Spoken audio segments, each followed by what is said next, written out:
Altenar has always adopted Agile principles in the way it's worked. So it's always been about giving the customers what they need. So, if we talk about the software, the version 1 has delivered everything that was expected of it. It's put Altenar on the map, pretty much. Of course, I think one important decision that happened about halfway in the life cycle was to say, this architecture is not going to see us through forever. Let's dedicate resource to this. Let's start talking about scalability, flexibility. And I think it was a very mature decision for Altenar to sponsor setting up a dedicated team that would work on V2.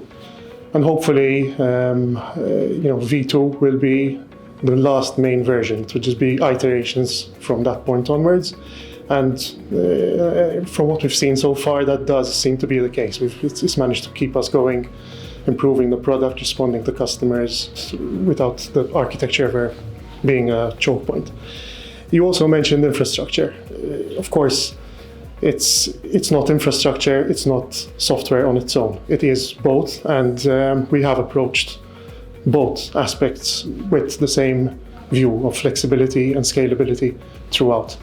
We're quite proud of the fact that we're on the third iteration of the infrastructure, and we've managed to do these refreshes without actually needing to take any downtime on the product to do it. So I think that's working pretty well as well.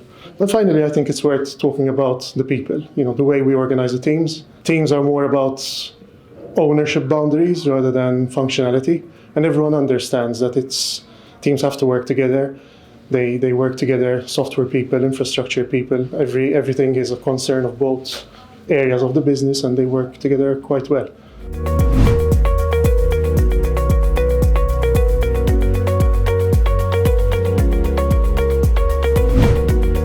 The ISO standards, in my opinion, they're introspective in nature. The one thing that comes from wanting to achieve the standard is that you have to look at your organization with a fine comb.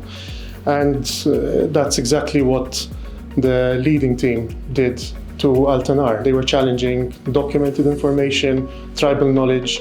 It was really rewarding and really nice to see how the company and all the employees responded to it. The engagement was overwhelming. People took an interest, and everyone really understood that the ISO 27001 is about making sure that we're continually looking at what threatens the organization and how we drive down the probability of that happening to some economically feasible level. Couldn't be happier.